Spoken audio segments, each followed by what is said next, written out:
上次講到英文嘅第三人稱單數動詞要加 s， 閃就慶幸廣東話冇啲咁嘅文法啦。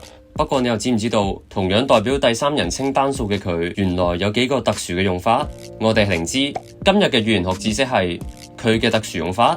我話知佢啦。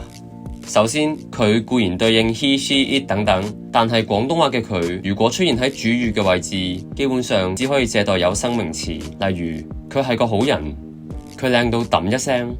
但係佢好好睇就有啲唔自然啦，我哋要改成套動漫好好睇，或者直接用全稱進擊的巨人好好睇，就係唔可以以佢嚟代稱嘅。不過喺賓語嘅位置，佢就唔受有生性嘅限制，例如我想睇晒佢先還，呢個機會好寶貴，你要珍惜佢啊！你嗱嗱臨同我食晒啲飯佢啊！大鑊俾人鬧啦，即係掛住片。咦，有冇發現阿媽啱啱呢句有啲特別呢？你嗱嗱臨同我食晒啲飯佢啊！食晒啲飯同埋食晒佢都係同一個意思，但係咩食晒啲飯佢啊？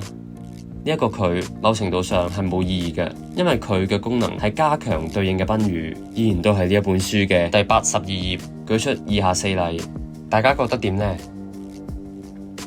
最後佢可以配合部分嘅詞組組成慣用表達，例如我不如死咗佢好過啦，我話知佢啦，都唔關我事，或者係許冠傑嘅話知你97。明日懶鬼你最緊要依家 happy 話知佢死。係啦，呢個話知佢亦都可以改成其他人稱，例如話知你。我話知你97。其實使乜廣東話佢嘅用法就講到呢度先，我哋下次再見啦，拜拜。